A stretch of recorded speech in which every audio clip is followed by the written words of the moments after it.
loolu noonu ci boppam parce que xaalis xam nga xaalis buy dugg pourquoi xaalis boo koy dugal ci dëkk. ñu koy recenser tey jii xaalis boo ko defoon ci oto. am na benn somme boo xamante ni bu jàllee aéroport buy jàll aéroport bu yeggee benn somme bi dañ lay wax amul droit jàll fa nga jàllale ko banque. oui bu dee oto la yow da nga ko war a déclarer ci frontière bi est-ce que déclarer nga ko xaalis boobu bu dee moom moo duggandoo. bu dee ñaata la dugg ay 5 parce que 100 millions nekkul loo xamante ni bon duggandoowul xëy na jël supposé que ne duggandoowul benn yoon wala bu dee dafa dugg yow da nga war a wan ne maa ko dugal ci réew mi. déclarer woon naa ko parce que activité commerciale dañ koy déclarer mu am ay preuves am ay traçabilité. bu justifier 100 millions yi que ne moom. parce que il faut tamit. il faut respecter la présomption d'innocence. waaw mais tamit lii maxu est-ce que du day confirmer day dëggal kàddu yi nga xamante ne le docteur Niang jotoon na ko évoqué gannaaw ba mu amee woon tamit quelques problèmes ak Farba Ngom. non xaw ma exactement je voudrais pas confirmer ou infirmer. oui li docteur Niang di wax parce que docteur Niang parfois j'ai du mal à suivre son raisonnement. mais ñëpp xam nañ ne. bëri na loo xamante ni ñoo ngi ci réew mi. mais liquide bi ñu yor liquide bu jéggi dayoo la. mais maxu gaa ngi noos de kon. non xam nga problème bi mooy. happiness all time comme ni ko prof di wax man j'aime bien dans un pays quand les gens réussissent. ok man dama bëgg nit ñi di réussir loolu man daf ma neex mais li nga xamante ni parfois day naxaree comprendre. li ma mënul comprendre mooy. waaw c'est des gens yoo xam ne kenn gisu leen ak entreprise. beaucoup de temps. ñoo xamante ni leur seule suspicion de richesse mooy dañu nekk fonctionnaire. wala station de décision bi ñu nekk moo leen may ñu am xaalis. parce que xaalis yàlla wàcceew ko ci asamaan si rek jox ko nit de. exactement xaalis du taw. d'accord xaalis dafa am fu muy jaar ba yegg si yow. mais man de wax dëgg yàlla li ma am. du tuuti la soo ma laajee dinaa la ne lii maa ko moom lii maa fii laa ko jëlee lii fii laa ko jëlee. Mamour am na xaalis. millionnaire la. man mi mais Mamour.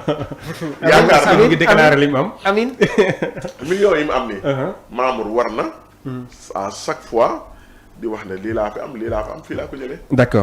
d'accord su ko defee am na solo dañuy jàllaat ci beneen point donc mu jëm ci li nga xamante ni moom moo di mbirum haute cour de justice ak ki nga xamante ni moom moo fi nekkoon ministre bi ñu dénk wàllum yoon ak yoonale di ki nga xamante ni si moom moo di Ismaïla Madior Fall moom mi nga xamante ni si nii umpalewu leen nii ba tey dañu njoxtu rek ci moom que ni am na loo xamante ni mi ngi koy laale ci wàllum corruption Mamour waaye moom tamit mi ngi mel ni dafa daal di jug ngir gën a stal deram ci mbir moom nga xamante ni si nii ñu ngi koy njort ci ndoddam. exactement donc Ismaïla Madior Fall se défend après sa mise en accusation moom itamit mu nekkoon l'ancien ministre de la justice sous Macky Sall donc Ismaïla Madior Fall réagit à son inscription sur la liste des 5 anciens ministres appelés à comparaître devant la haute cour de justice waaye nag moom mbiram bokkul ak fonds Covid yi nga xamante ne ñu ngi koy waxtaanee boobu ba tey donc dans une déclaration faite dans les colonnes du journal Le Témoin l'ex-garde des Sceaux se dit surpris waaye tamit moom mi ngi exprimer son incompréhension li mu wax nag mooy je ne comprends pas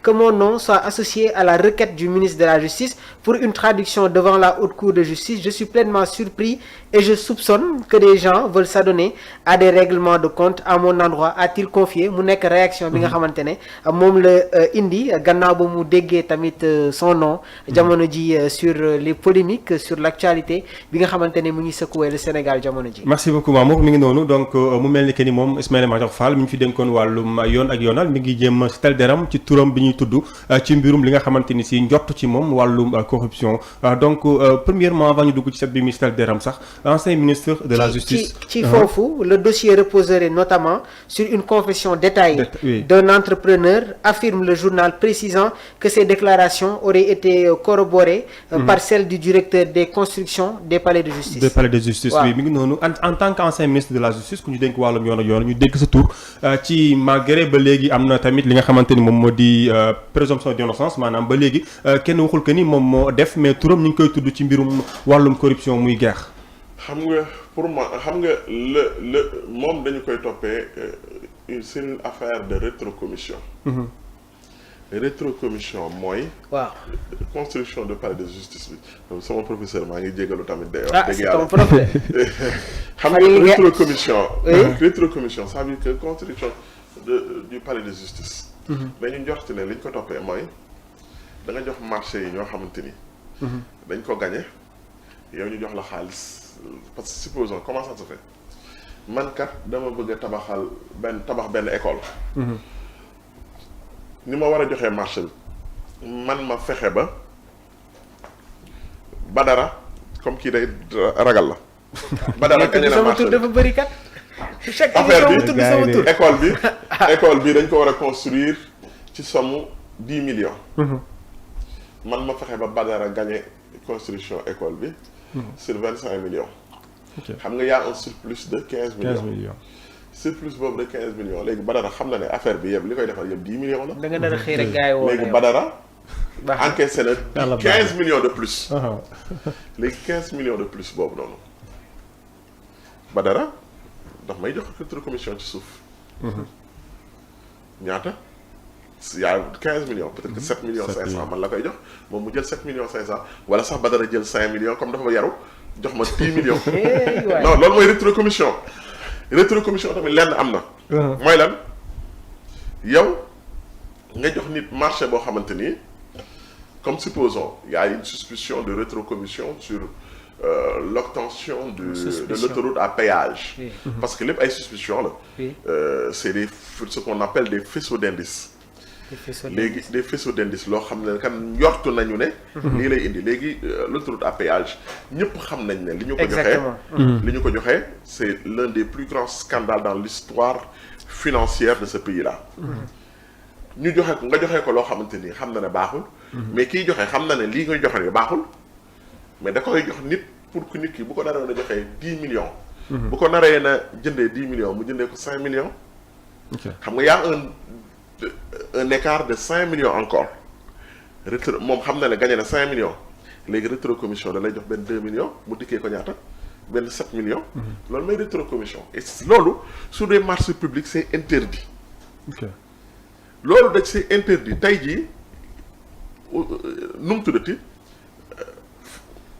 Ismaïla Madior va apporter la preuve que kële tamit parce que ay chantier la. construction palais de justice. c'est de su ma juumul somme bi war nga ko mën a xam presque c'est des milliards. oui yoo xamante ni moom bu dee dafa fexe ba nit ki jot ci il a fait pression ba nit ki jot ci marché bi kooku ne moom jox na ko corruption parce que parfois parquet mën na di def enquête. mu ne léegi yow soo négocié wee bañ ñun ñu jàpp diw.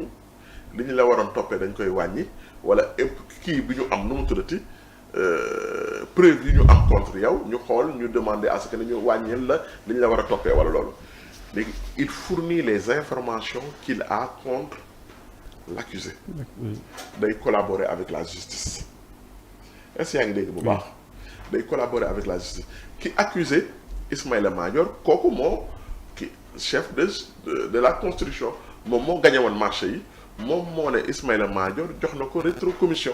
ok ñaar nag dina am ci kanamu yoon. waaw moom dina prouver que ne jox na Ismaïla Madior. waaw. Ismaïla Madior dina prouver que ne. bu waxee la par moom jox na.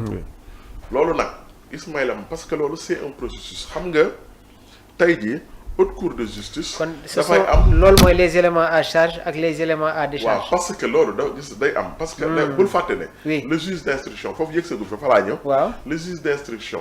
day instruire à charge et à décharge. oui mooy maanaam day xool li Ousmane li Ismaïla Madior setal boppam. mu jël ko en considération mais day jël en considération li nga xam ne tamit kii moo taxal Ismaïla Madior. d'accord donc moo tax ñu naan le juge d'instruction. instruit à charge. et à décharge instruit à charge ça veut dire que day enquête ci lu lay setal day enquête ci lu lay taxal. d'accord léegi nag on est phase bi ñu toll nii mooy mise en accusation. très bien c'est 5 ministres yi la. avant foofu maxu léegi tey jii nii su fekkee ne que dem nañu ci kanamu yoon Ismaïla Madior Fall am dëgg quel sera le sort de ci personnalité bi nga xamante ne moom moo introduit tey jii. loolu yoon moo koy wax parce que moo koy Ismaïla Madior déterminer. bu dee daf koo taxal. Oui. Ismaïla Madior mën na dem porte porte plainte. plainte oui. Mais dama lay wax c'est un processus évolutif. Le processus mooy aujourd'hui on va vers la mise en accusation. La mise en accusation mooy il faut 3/5 des députés ñoom ñoo war a voter pour la mise en accusation te kenn du leen boole mettre leen en accusation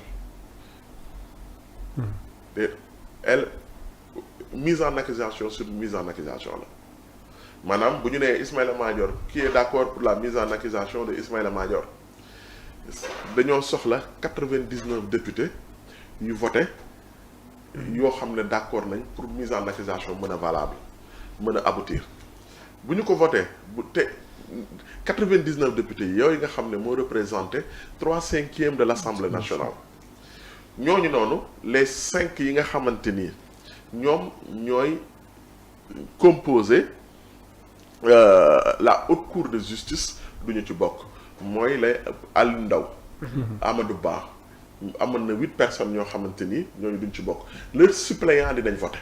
leur suppléant. suppléants xam nga 8 lañ des titulaires et des suppléants. Oui. suppléants yi dañuy voter mais titulaires yi duñu voter. D'accord. bu dee c'est approuvé suñu amee 99 votants. D'accord pour la mise en accusation ñu yóbbu leen en instruction léegi instruction boobu noonu commission d'instruction boobu noonu moom la normalement ñi ci war a doon ay ñooñu ñëpp ay loolu sax loi bi la wax ay ñëpp ay magistrats lañ c'est des juges des magistrats du siège ñooñu rek ñooy doon 4 personnes yi nga xamante ni ñoom ñoo war a nekk ak président cour d'appel de Dakar. D'accord. moo koy diriger 4 magistrats yooyu noonu.